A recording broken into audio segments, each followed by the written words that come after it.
Hi, and welcome to the Hicks Homestead YouTube channel.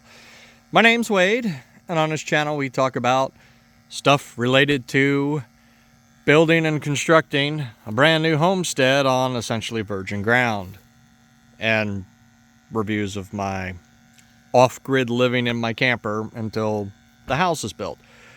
So one of the challenges of off-grid living in a camper is water, which is what this container here is for. It's a rainwater collection container that I've transitioned to using as a water storage container to refill the tank inside the camper using a little 12-volt pump. So if that's something you're interested in, give me a like and subscribe to the channel, because we're going to be covering this journey for a while anyway. So let's walk around and do a little bit of an update.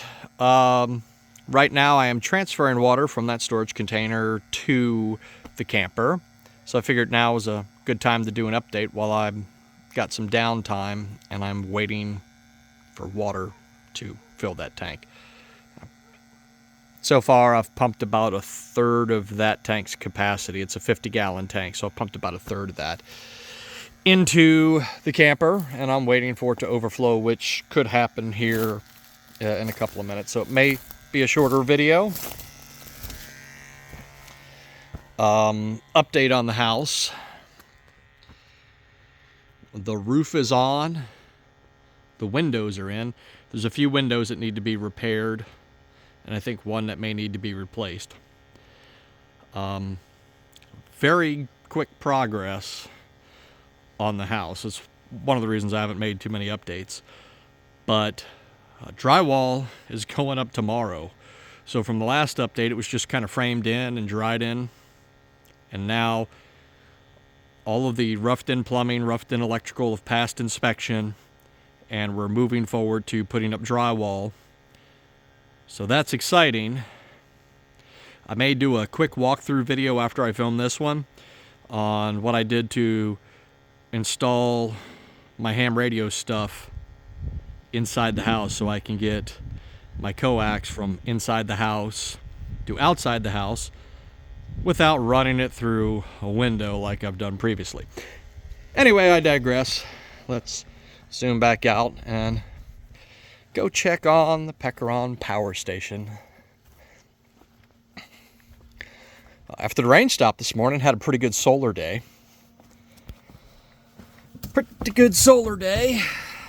I've got the door open because we were sitting at 123 degrees on the inverter side when I started, so we're about 97%. We fully charged today, and as soon as we started losing some sun, we're discharging.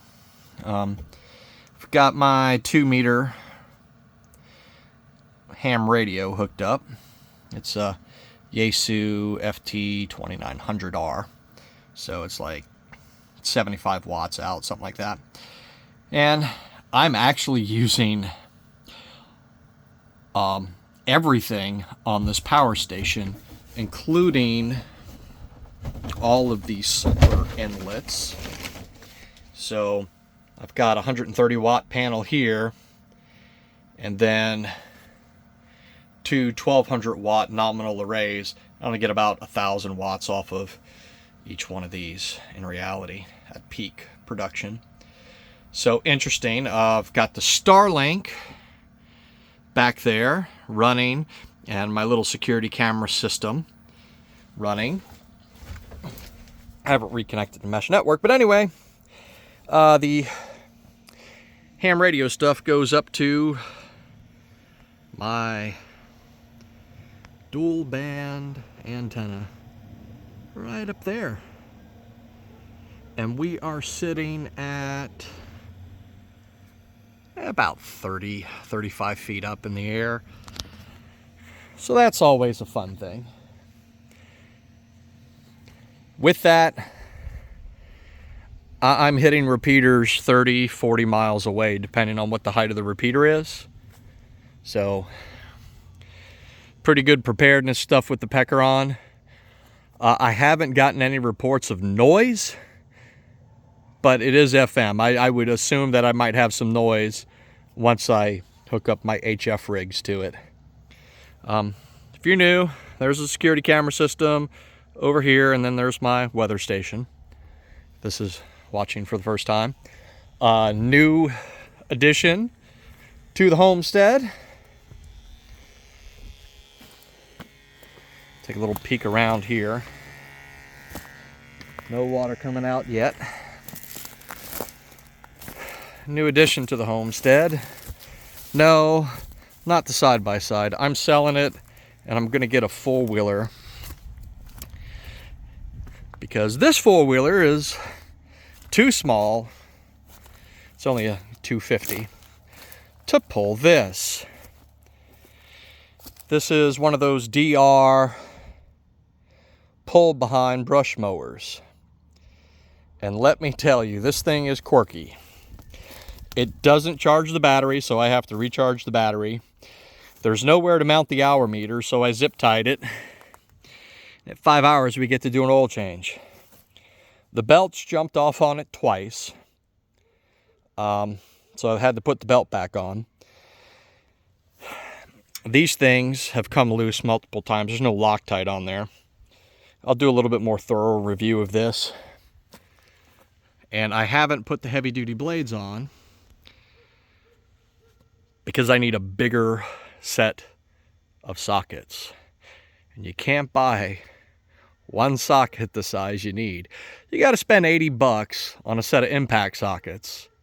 And I don't have an impact driver. So I got to buy one of those. So to change out the blades on this thing, I need to spend about $250 on a decent impact driver because, you know, like this thing, buy once, cry once, right? So that's exciting. And I've got an issue with the blades on it, which is why I haven't done any more clearing. It's why I'm also making this video now. Is one of the blades bound up underneath, and because it's not stretching out its full distance like it's supposed to, the blades on this are like a bush hog. They need to be loose. They need to be able to hit a stump and deflect. And this, I ran it aground going over one of the berms on the property, and I immediately shut it down when it started having the vibration issue. Fun times with that. Really need a tractor and a bush hog, but the size tractor that I would need to have about 20 horsepower going to the bush hog, which that's a 20 horsepower engine, and after efficiency losses, I may have 17, 18 actually going to the blades. But to get a tractor to do that, your compact tractor sitting at, you know, the 25 horsepower threshold is not going to spin the right size. Oh, look, we're full. Cool. So yeah, I need to have a solution to kind of get all of this brush under control. Tank is full. So that's awesome. And that was the solution I decided to go with. So after that, we're down about a half a tank, and yes, I wasn't paying attention and I overfilled it a bit, but that's okay. The well is in, but the water isn't certified safe for drinking. So I have, of course, all of these hoses to go to the well and run back here, just in case I need to, but I haven't done it yet. Been pretty successful harvesting rain. So yeah, let's go ahead and make this a longer video. I did some leveling with the four-wheeler and a little drag harrow behind it. This is one of the chicken runs, and I'm thinking about putting 8 wheels with casters on the bottom of it so I can make it semi-movable. Of course, that's going to be movable once grass is in here, It's not going to be movable on sand. I already know that now, so spare me your hate and discontent in the comment section. Let's go take a look at the progress on the house. Now, one of the key features that I'm going for in design elements is this is Southeast Georgia, and it gets hot in the summertime. And we have hurricanes that come through, and we'll lose power. And one of the biggest energy intensive things in a house is keeping it cool and dehumidified in the summertime. So I have gone with the lightest color shingles that I could. So may look kind of funky, and I may regret that decision on the north side. I may get some black mold and stuff growing on the back north side of the house. We'll see. We'll see how it works. I know it does it on all roofs, eventually facing north. So I bought a Starlink cable on Amazon. Not the official Starlink cable, because I can't buy a 75-foot Starlink cable because it comes with the Gen 2 dish. I would like to have my Gen 3, but my Gen 3 is set up on a Roam plan and I can't change it unless somehow that's changed. But it's a little late for that. I have pulled my factory Starlink cable through, and I'm using my Amazon Starlink cable back there at the campsite. So I pulled this through, and since you see that they've foamed the whole roof in, when that Starlink finally dies, which it will, I need a way to get Starlink cable outside the house. We'll touch more on that. I made this. Yes, I will get some hate that they're not exactly perfect. I did it sitting at a table with a drill by hand, and they're offset because of the way the inside of this box is made. I can't just have them lined up nice like I have them in my office. Comes in the wall back there, goes up through there, and I've got slack in the ceiling. And I've made sure that they cross perpendicular to the power lines. But as you can see up in the ceiling in the attic, I do not have traditional blown-in insulation. The entire bottom of my roof has been spray foamed. So much higher R value. And I discussed with my builder about spray foaming the exterior walls. There's a couple of reasons you might not want to do that. If you ever have to come in and do any type of electrical revision or add circuits to the house, it becomes increasingly more difficult if you have your walls foamed in. Very few services come up through the slab. This is the ham radio for the inside of the house, and I have slack to repair these if they ever go bad, which will happen.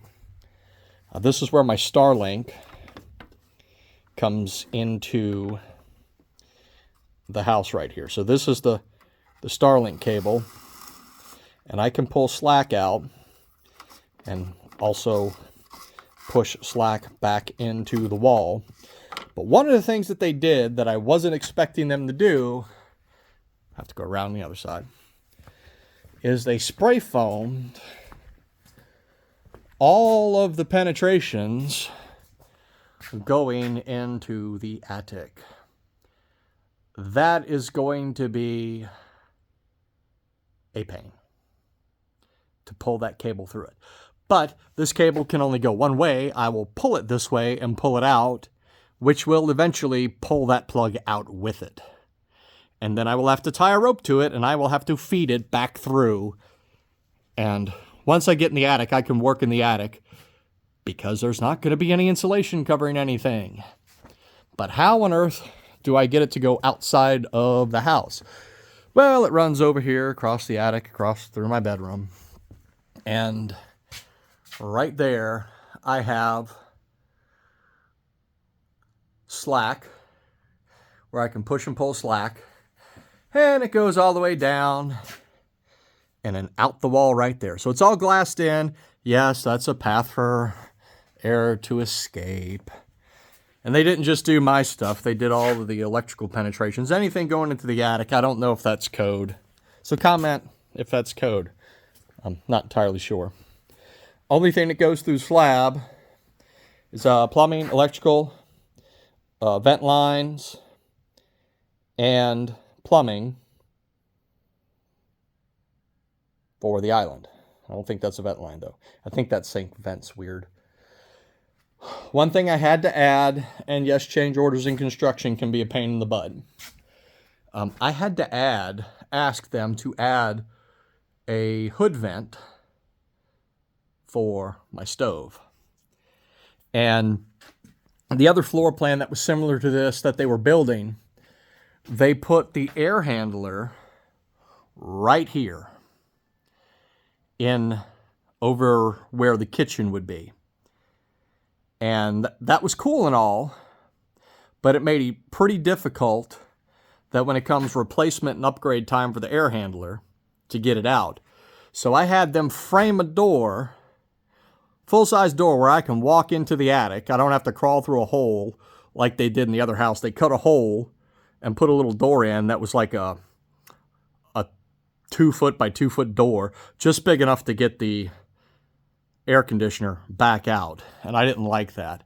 So I opted to put it over here and have a door where we could pick it up, turn around, and out it goes.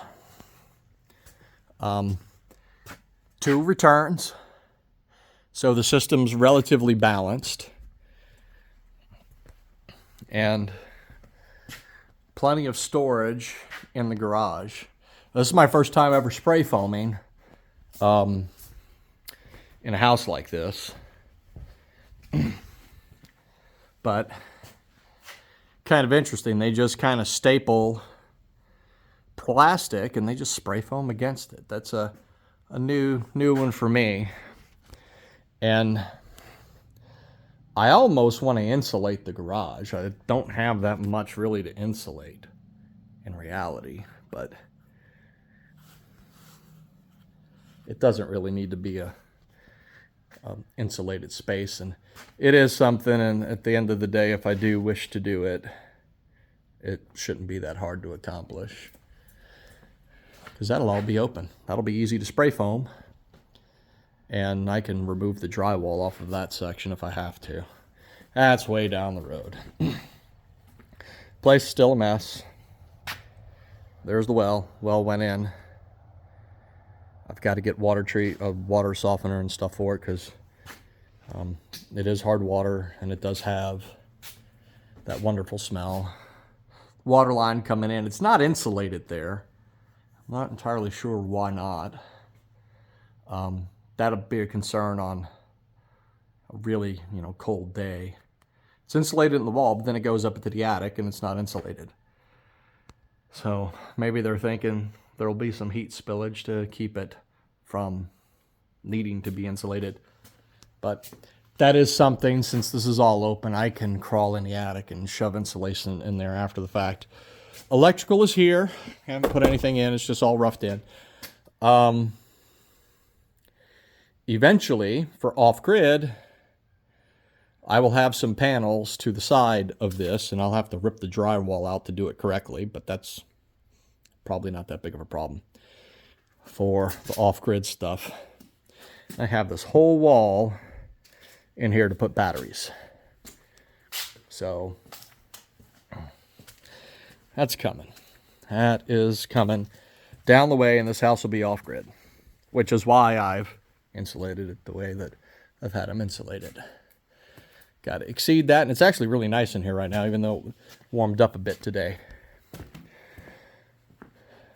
I also extended the porch out 10 feet. I think we talked about that in a previous video, but yeah, that's been a long video. And this will all eventually get transitioned. I have probably about 10 usable acres out of the 13. The house is going to be here. This is going to be the yard. Back here I'll have my chickens. And I'll figure out somewhere to put a barn and get a tractor when the prices on those come down or the economy improves. We'll keep you updated. So give us a like, subscribe, and share if you feel the need to share a rant about a house and off-grid camping. Thanks for watching.